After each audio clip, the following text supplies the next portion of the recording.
An emotional story of family drama, hidden secrets, and quiet revenge. This isn't just a family story, it's a life lesson in how silence speaks louder than words, and how a single letter can change everything. No one ever tells you what it feels like to stand beside someone as they die. They especially don't prepare you for being alone when it happens. No family holding hands, no last words shared in whispers, just sterile lights buzzing overhead and a cold monitor humming a long final note. That's where I stood on a Tuesday afternoon, in a hospice room in upstate Vermont. Not Los Angeles, not some fancy hospital, just a quiet place for people to pass on. My name is Claire. I'm the daughter-in-law of Margaret Rayburn, who just took her last breath at 3:47 p.m., and I was the only one there to witness it. No sign of my husband, Eric, no texts from his sister, Lindsay. I'd left messages, begged for updates, reminded them of her condition. Nothing. Just me and Margaret. She was barely 102 pounds when she passed. I was still holding her fragile hand when the nurse walked in, young, kind, a little too used to death. "Mrs. Rayburn asked me to give this to you," she said softly, pulling a worn envelope from her pocket. It was yellowed at the edges, creased from time. My name was on the front in Margaret's sharp, slanted handwriting. Inside, a rusted brass key, an address in the middle of nowhere, Forest Hollow Road, 42 miles north, and one chilling sentence scrawled in ink. "They never loved me. Now they'll learn what it means to be forgotten." I didn't cry. Not then. I just stared at that key, my fingers tightening around it like it might vanish. The nurse asked me if I was okay, and I remember nodding, though everything inside me screamed otherwise. See, Margaret and I weren't close. Polite? Yes. Cordial, but never intimate. She kept her distance, measured, polite, watchful. Over the 3 years I'd been married to Eric, she never once shared anything truly personal. And now, here I was, with a key to something hidden, something she never wanted anyone else to see. Outside, the world moved on. The air smelled like wet asphalt and dying leaves. Other families hugged in the hallway. Nurses celebrated discharges. Balloons bobbed behind wheelchairs. I walked to the parking lot like I was underwater, every movement heavy. I sat in my car for a long time, letting the weight of the silence sink in. No calls, no condolences, 3 missed calls from my job, none from Eric, none from Lindsay, nothing but this letter and a strange, gnawing feeling in my chest. I didn't know what I was going to find at that address. I didn't even know what I was hoping for. Closure? Answers? Revenge? But I knew one thing for sure. Margaret's story wasn't over. Not yet. The road stretched out in front of me like a question I wasn't ready to answer. This wasn't just a trip to some forgotten cabin. It felt like a reckoning. Margaret didn't believe in second chances.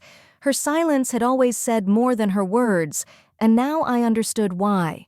That envelope, that key, that house waiting at the end of the forest road, they weren't about peace. They were about revenge, and somehow she had chosen me to carry it out.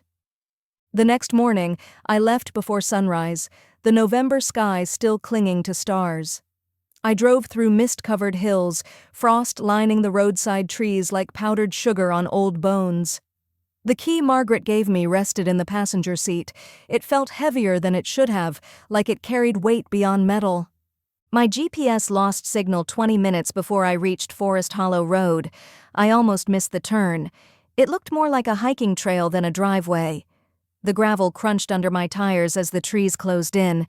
The deeper I drove, the more I felt like I was leaving something behind. Not just civilization, but the version of myself who hadn't yet known this part of Margaret's story. When I saw the cottage, I felt it before I fully saw it. A kind of energy. It wasn't spooky. It was paused, as if it had been waiting. The structure was small, weather-worn but sturdy, its white paint peeled by time and wind. Ivy curled around the porch railing, and the front window glowed faintly from the sunlight breaking through tree branches. I stepped out of the car. My boots sank slightly into soft earth. Leaves crackled. It was the kind of silence that demanded respect. The key turned easily in the lock. The door creaked open to reveal a room frozen in memory. Books lined the shelves. A clock ticked faintly.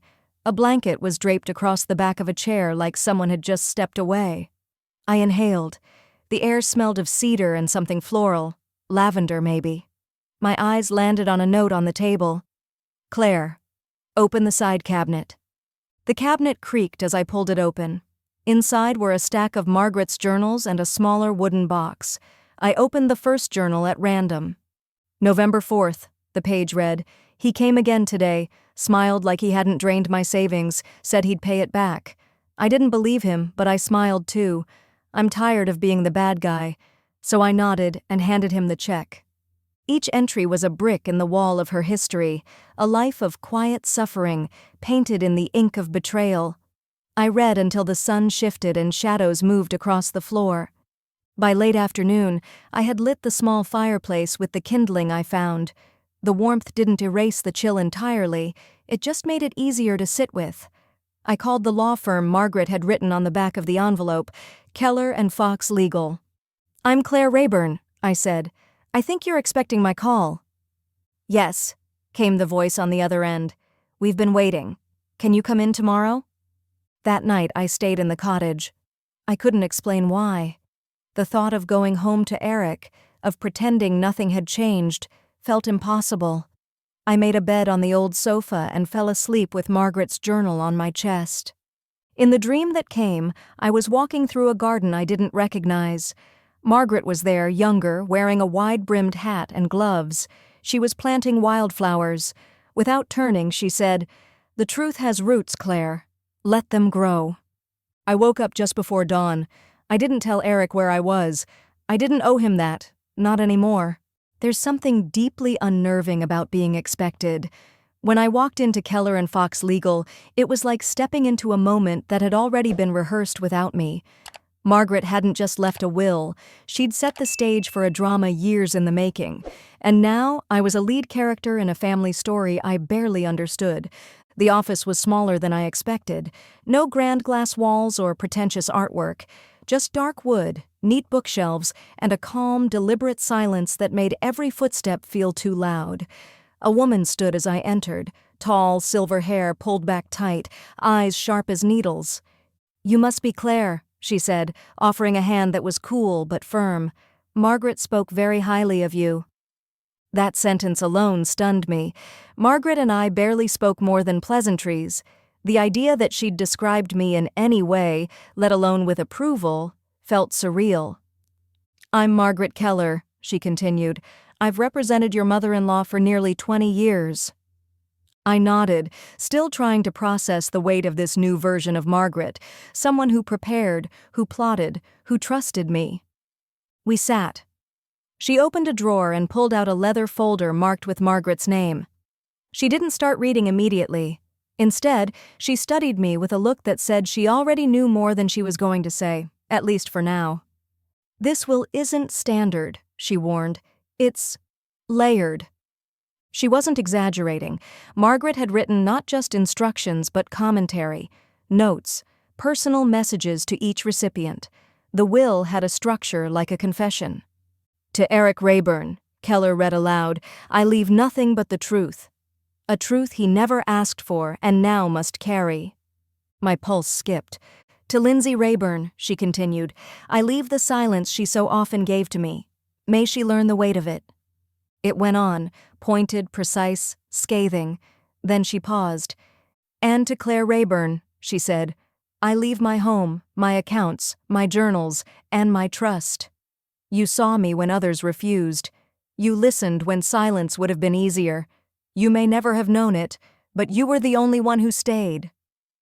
Keller looked up. She meant every word. It hit like a slow burn. I hadn't stayed for praise. I hadn't even stayed because I loved Margaret. I stayed because no one else did, because someone should. The silence in the room was thick. When I finally spoke, my voice came out quieter than I expected. "Did she say why?" Keller nodded slightly. "She knew they'd fight this. She also knew you wouldn't." And with that, she slid another envelope across the desk. "She asked me to give this to you privately." I took it with trembling hands. Margaret's handwriting again, A single line. Some truths deserve to be witnessed. Inside were photocopies, pages from a journal entry dated 8 years prior. Margaret had documented the first time Eric had asked her to take out a second mortgage for a business opportunity. How she'd agreed out of guilt, how he never paid it back. Letters, texts, receipts. It was all there. And then the turning point. Lindsay had told her flat out she was too much trouble to visit. Margaret wrote how she'd cried alone in her car in the grocery store parking lot after that call, how she'd stopped buying groceries for family meals afterward. These weren't just secrets. They were wounds, preserved in ink. I sat for a long time after Keller left the room, reading, rereading, letting it all sink in. Margaret had trusted me with more than her possessions. She'd trusted me with her story. Outside, the sky had gone gray. I stepped onto the sidewalk feeling heavier, but also clearer. This wasn't just inheritance, this was legacy. And legacy, I was learning, is never simple. Some inheritances come wrapped in ribbons, others arrive like grenades. When Margaret's will was finally revealed to the rest of the family, it didn't just shift expectations, it detonated them. What was supposed to be a quiet meeting became a battlefield of blame, shame, and buried truth. The next morning, I returned to Keller and Fox for what would be the formal reading of the will with all parties present. I wasn't surprised to see Eric already there, pacing, his jaw clenched, checking his phone like it might offer an escape. Lindsay arrived next, sunglasses on indoors, the human equivalent of a closed door. "Is this really necessary?" she muttered to no one in particular. Mom didn't have anything left to fight over. Mrs. Keller ushered us into the small conference room. Sunlight slanted across the table as we took our seats. Me on one side, Eric and Lindsay across from me. They didn't look at me, not once. 2 women entered quietly, church friends of Margaret's. I remembered them vaguely from past holiday gatherings, always warm but reserved. They sat in silence, their presence unexpected and oddly grounding. Mrs. Keller opened the leather folder. Her voice was calm, practiced, and devastatingly precise. "To Eric Rayburn," she began again, "I leave nothing but the truth." Eric flinched. "To Lindsay Rayburn, I leave the silence she gave to me." Lindsay laughed once, sharp and bitter. "She really thought she was clever, huh?" Mrs. Keller continued, undeterred. "To Claire Rayburn, I leave my trust." I felt the shift in the room, not air, temperature. Eric sat forward. "Excuse me?" Keller read the list aloud. The cottage, all remaining financial assets, personal belongings, journals. My name was attached to everything. No strings, no shared ownership. Eric stood. "This is a joke. Claire barely knew her. She must have manipulated her somehow." "You weren't there," I said before I could stop myself. "You weren't there when she died. You weren't there the days before. She waited for you." "Don't guilt-trip me," he snapped. "I had meetings, a business to run." "You had a choice," I said quietly, "and so did she." Lindsay looked like she wanted to disappear. The lawyer calmly handed over documents, medical evaluations proving Margaret was of sound mind, a notarized recording of her explaining her decisions. "I have a copy of that recording," Mrs. Keller said. "Shall I play it?" Eric sat back down. The 2 churchwomen were each given checks, small inheritances Margaret had left in gratitude. They teared up, touched not by the money, but by the memory. As we stood to leave, Keller stopped me. "There's one more envelope. Margaret left it for you. Only you." Back at the cottage, I opened it slowly. One sentence stared back. "Let them kneel, let them beg, then walk away." I stood there in the fading light, holding her final words like a flame. The next chapter was mine to write, but Margaret had given me the pen. Inheriting power is one thing. Understanding what to do with it is something else entirely. Margaret hadn't just handed me a cottage and a fortune. She handed me a battlefield. The silence after the will didn't bring peace. It brought strategy. And when people realize they're cut out, they don't vanish, they circle. I didn't go home. I couldn't. The cottage had become more than a hideout. It felt like a witness, a container for all of Margaret's truths. That night, I reread her journals, searching for guidance. I found a passage written in a moment of rare self-reflection. I've always tried to give more than I received, but giving to people who take without gratitude is a slow death. I think I died long before my body followed. It stayed with me. The next day, Eric called. I didn't answer. Then came a text. "We need to talk. In person." Followed by another. "Don't make this harder than it needs to be." He showed up anyway. I saw his car winding down the road through the trees like a shadow slithering back into light. I didn't let him inside. We stood on the porch, awkward and exposed. "You can't seriously be keeping all of it," he said, skipping any greeting. "I didn't take it," I replied. "It was given to me." "She was sick. You took advantage of her." I reached into the folder beside the door and handed him a copy of the psychiatric evaluation. She was sound of mind and heart, just tired of being ignored. He didn't even look at it. "Claire, come on, we're family." "No," I said firmly. "We were legally connected. Family is what you show up for, and you didn't." His jaw tensed. "I'll fight it. Lindsay's already meeting with a lawyer." "She can. Margaret documented everything. She recorded everything. She built this wall brick by brick, knowing you'd try to knock it down." He left with no apology, just threats. The air felt lighter once he drove away. I spent the rest of the afternoon sorting Margaret's paperwork. Tucked in the back of a filing cabinet, I found a letter addressed to someone named Ben, her late husband. She'd written it the year he died. "I wish you were here to see how wrong we were. We thought love would bind them to us, that blood meant loyalty. But they love only what we gave, not who we are. I'm tired, Ben, and I'm alone. But I have a plan." It hit like a thunderclap. Margaret hadn't just acted out of hurt. She acted with intent. She'd been planting the seeds of this inheritance for years, not out of spite, but out of clarity. The next day, I visited Keller again. I wanted to understand the scope of what Margaret had left.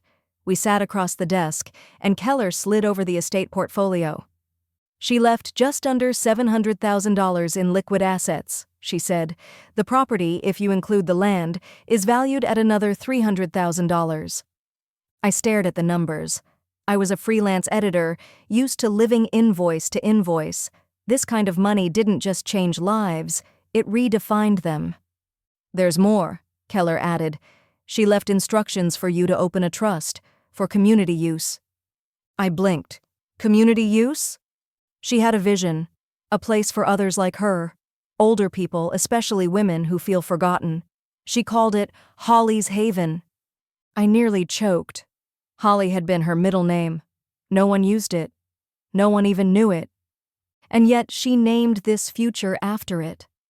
"I don't know the first thing about running a nonprofit," I admitted. "You know how to care," Keller replied. "That's more than enough to start." That night, I couldn't sleep, not because of fear, but because of fire. Margaret had burned down a structure that failed her, and in its ashes, she'd left me blueprints for something better. By the next morning, I had pulled together an action plan. First, fix the plumbing. Second, restore the back porch. Third, build a name for Margaret's memory that had nothing to do with bitterness. But just as I stood at the table organizing papers, my phone buzzed. A voicemail from Lindsay. Tense, slurred. "I'm not like Eric, I needed help. You could have talked to me. You didn't have to let her turn on us." She ended the message crying. I didn't reply. Instead, I sat on the porch and opened the last journal Margaret ever wrote. Her final line on the last page said it all. "Claire, if you're reading this, it means I was right to trust you.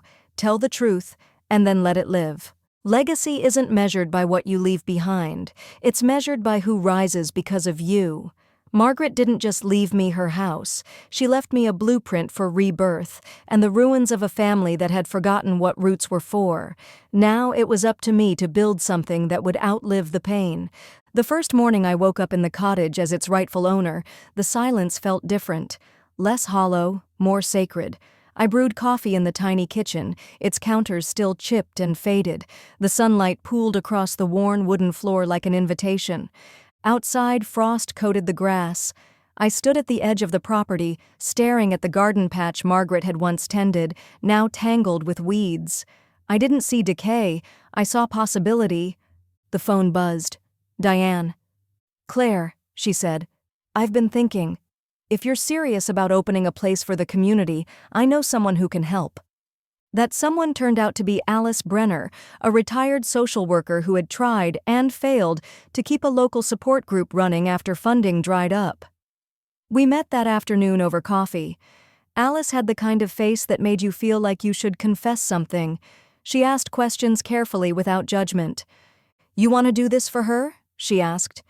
"I want to do it for everyone she used to be," I said, "for every older woman who dies quieter than she deserves." Alice nodded. "Then let's do it right." That night, we drew up a draft for Holly's Haven. I stared at the name for a long time. Margaret had kept her middle name secret, tucked away like the most delicate part of herself. Now, it would be the front door to something new. The next few weeks became a blur of paint samples, building permits, emails, and secondhand furniture listings. The dining room became the heart of the house. One long wooden table down the middle, surrounded by mismatched chairs, each one a seat for someone who needed to be seen. People came slowly at first. A former neighbor dropped off a set of dishes. Someone from the local library donated books. The post office lady, Jolene, volunteered to run our weekly mail check-ins for shut-in seniors. Stories followed close behind. "She used to shovel my walk without being asked," one woman said. "She brought me cough syrup once when I was sick, and we barely even talked." "Your mother-in-law," another whispered. "She used to sit right over there and watch the leaves. Said it reminded her of her wedding day." I let them talk. I let her live again. Through them. But not everyone was ready to let go of the past. 3 days before our scheduled opening, a courier dropped off a thick envelope. I knew before I opened it what it was, a formal petition to contest the will, filed by Lindsay. The words undue influence and mental incapacity jumped off the page like venom. I called Keller. "She's grasping," the lawyer said calmly. "She'll lose, but they want to shake you. Don't let them." The stress crawled in anyway.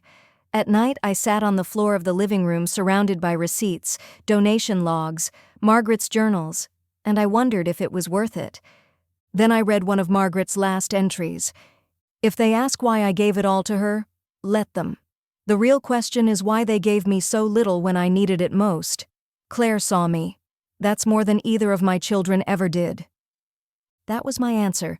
The hearing was brief, clinical. Keller presented the evidence, including Margaret's evaluations and video statements. Lindsay's lawyer tried to claim emotional manipulation, but the judge barely flinched. "Inheritance is not about fairness," she said. "It's about intent, and Margaret Rayburn's intent was painfully, thoroughly clear." The will stood. Holly's Haven stood with it. We opened the doors on a windy Saturday morning. Diane brought muffins. Alice made tea. The first to arrive was an older man named Frank. He'd lost his wife 2 years ago and said he hadn't spoken to someone for more than 5 minutes in over a week. "I just needed a place," he said. "This is your place," I replied. By noon, the house was full. Laughter echoed through the hall. Conversations flowed over soup and warm bread. No one asked who was rich, who was sick, or who was broken. It didn't matter. They had shown up. That was enough. After the guests left, I sat alone on the back step. The garden was still wild, but the first green shoots were poking through the soil I'd turned last week. I imagined Margaret sitting beside me, not angry, not sad, just quiet, content. "This is for you," I said aloud, "but also for me, and for all of us." The wind shifted. A single wildflower swayed in the corner of the yard. It hadn't been there yesterday. Legacy has momentum. Once it starts moving, it pulls more than memory in its wake. After the court victory and the launch of Holly's Haven, I thought the hard part was behind me. But I was wrong. Because when people can't beat you in court, they come for your character. And when they can't break your spirit, they try to rewrite your story. It started with whispers. I heard them in the hardware store, beneath conversations about fencing and snow tires. "She got lucky," someone muttered. "That old lady was probably out of her mind anyway." At the grocery store, someone knocked over a stack of canned soup next to me and didn't apologize, just stared. Not long after, our mailbox was vandalized. Twice. Eric had vanished from town, but his fingerprints were everywhere. Rumors, suggestions, smirks. Lindsay was quieter, but every now and then someone would mention her name like an echo I couldn't quite track. It didn't hurt as much as it surprised me. I hadn't realized how deeply resentment could run when entitlement is challenged.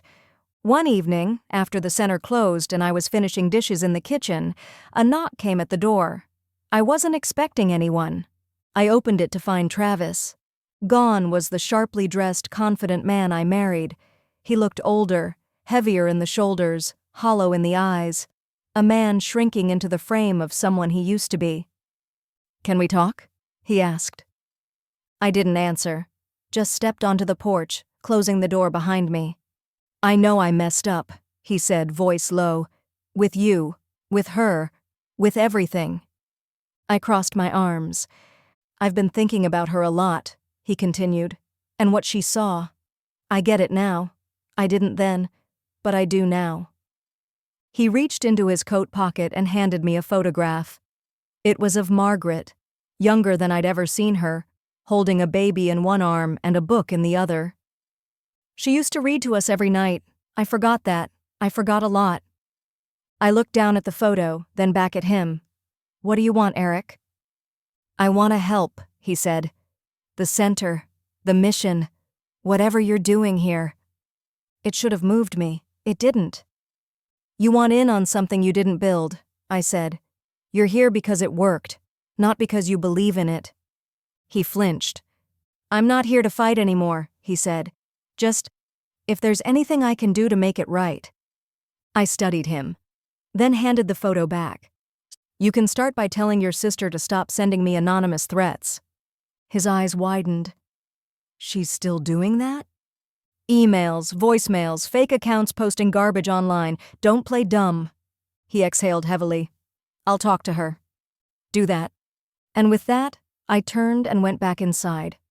The next day, I received a long email from an unfamiliar address, but it wasn't anonymous. It was signed, "Lindsay.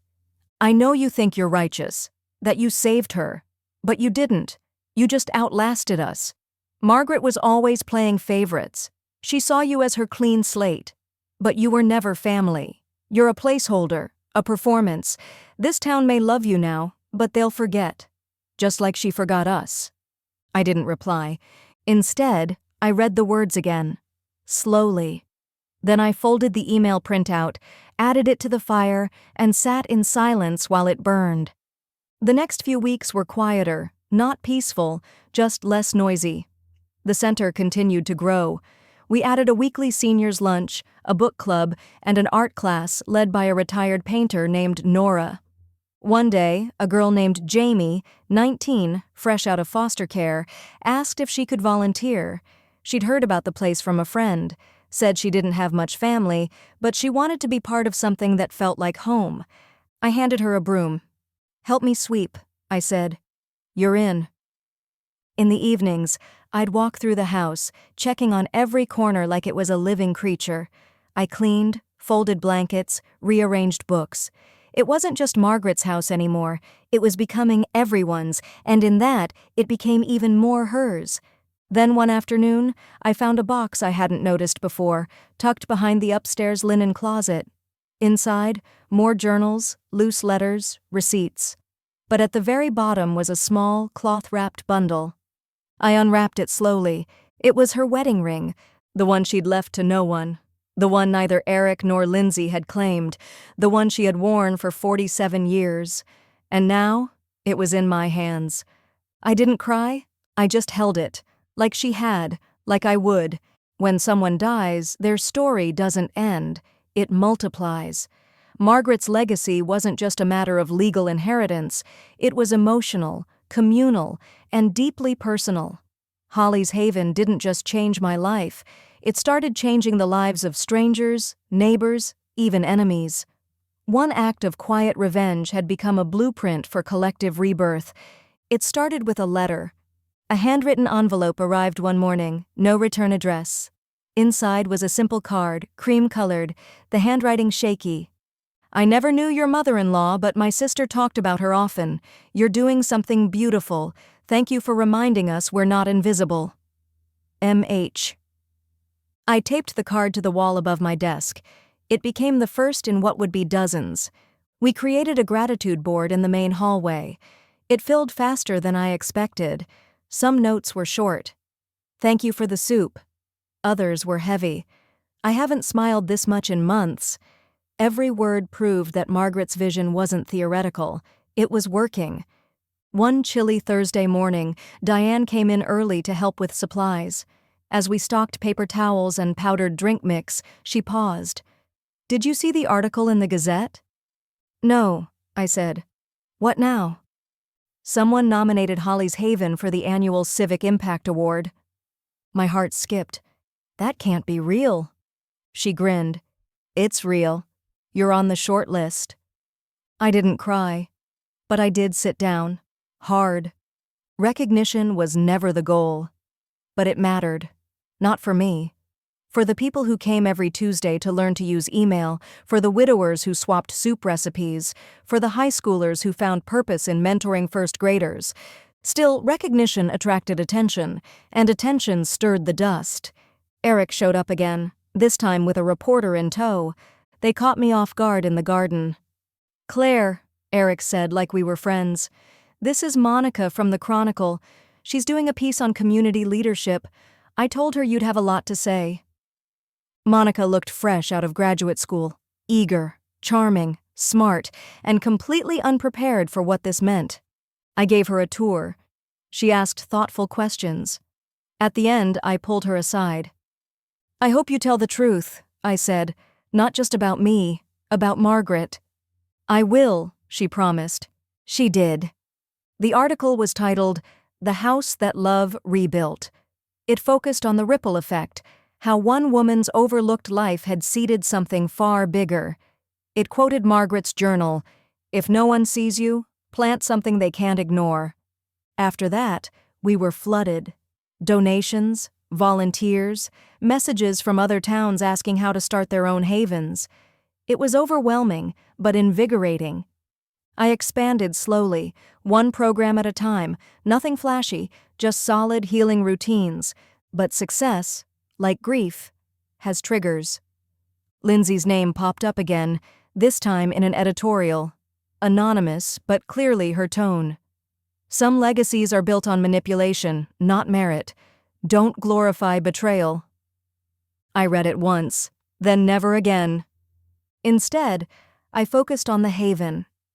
That winter, we hosted our first holiday supper. Over 60 people crammed into the cottage. There were mismatched tablecloths, dented pots, and one borrowed folding chair that collapsed mid-meal. It was perfect. Afterward, I stepped outside for air. The garden was covered in snow, wildflowers long gone, but I imagined them anyway. Still growing, roots deep, unseen but alive. Just like Margaret. Some legacies build, others burn, and sometimes both happen at the same time. As Holly's Haven grew stronger, so did the resentment. Not everyone wanted healing. Some wanted revenge, the old kind, the kind that doesn't knock before it breaks in. It happened on a Wednesday night.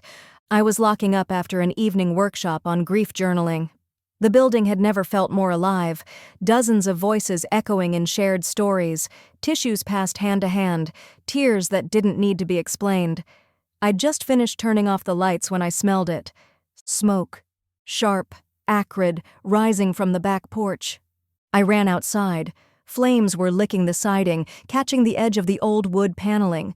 Someone had set fire to a pile of papers, some soaked in gasoline, all shoved beneath the deck. My body moved faster than thought. I grabbed the garden hose, uncoiled it like a lifeline, and doused the flames before they could spread. 10 more minutes, and the whole structure would have gone up. By the time the fire department arrived, all that remained was smoke, soot, and the seared edge of what might have been a tragedy. "It was intentional," the chief said. "Accelerants. Deliberate placement. I nodded, silent.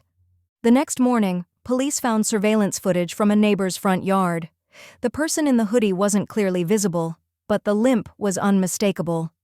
Eric, I didn't press charges. I didn't need to. I sent the footage anonymously to the bank that had once loaned him money. They'd already started foreclosure proceedings. That evening, a package arrived at the center. Inside was a single page from one of Margaret's journals.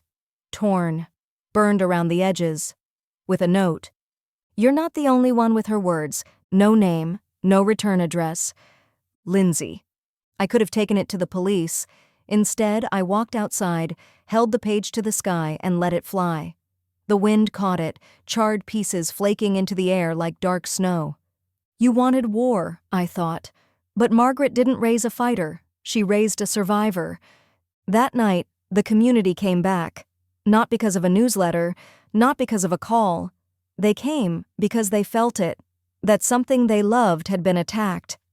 Jamie brought hot cocoa, Diane brought blankets, Nora painted a new sign, even though the old one hadn't burned. We don't need reasons to rebuild, she said. We just need each other. I stood in the middle of that house and knew Margaret was right. Again, let them kneel, let them beg, then walk away. But walking away didn't mean disappearing.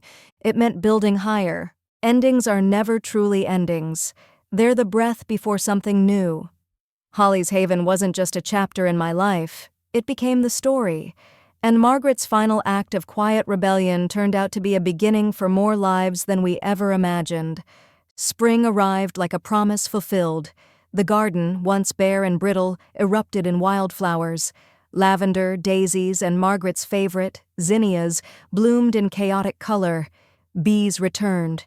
Children played near the porch, and laughter had rooted itself so deeply in the floorboards that even silence felt warm. We celebrated the 1-year anniversary of the center with an open house. Over 100 people showed up. Some were regulars. Others had driven miles to see the little house that made national news. I greeted each of them at the front door. My name was still Claire Rayburn, but I no longer felt like someone's wife, someone's problem, someone's afterthought. I was the story now. After the event, I found a quiet moment alone and walked to the large oak tree in the back. At its base was a stone marker we'd installed weeks ago. In honor of Margaret Holly Rayburn, a woman who saw and chose not to look away. I sat beside it, fingers grazing the cool stone. I kept going, I whispered, even when they wanted me to quit. I didn't cry. I didn't need to. Inside, the buzz of conversation continued. Diane was giving a tour, Nora was already planning the next art class, and Jamie was setting up chairs for movie night. This wasn't Margaret's house anymore. It was hers, and mine, and everyone's. Weeks later, a man I'd never met showed up. He introduced himself as Ben Rayburn Jr., Margaret's nephew. She used to send me letters, he said, holding one yellowed and soft at the edges. I just never wrote back. We walked the grounds together. He shared stories of a young Margaret, rebellious, bright, never satisfied with silence. She had fire in her, he said. I didn't know she'd passed until 3 months ago, but I figured if she left something behind, it'd be worth seeing. He stayed 2 days, donated her old piano from their childhood home, and left a check that covered a full year of operations. Before he left, he handed me a small envelope. I think she meant this for you, he said. Inside was a final journal page, Margaret's handwriting, still crisp and defiant. If they forget my name, let it be because they remembered the work. If they erase my story, let them trip over what I built.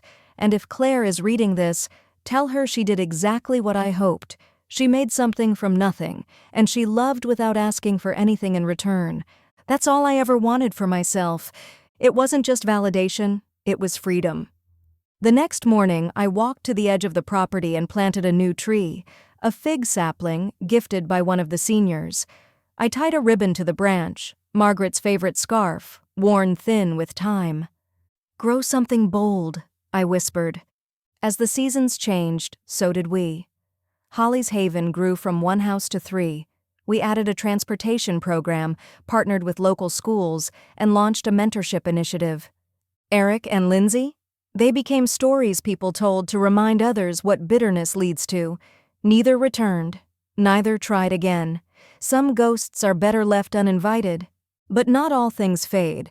Every once in a while I'd find a flower on Margaret's marker. Fresh. No note, just presence. And I knew. Someone else remembered too. The last entry in my own journal, dated exactly 2 years after I first stepped into the cottage. She taught me to stand, not just for myself, but for something bigger. Not all families are blood. Some are forged in fire, silence, and truth. I carry her with me, not as a burden, but as a compass. The garden is blooming, and so am I. If this story touched you, subscribe to Secret Revenge. Because some revenge needs no knives, no screaming. Just one spotlight, one shining nameplate, and someone they once dismissed, rising, brilliant and unshaken. See you in the next story.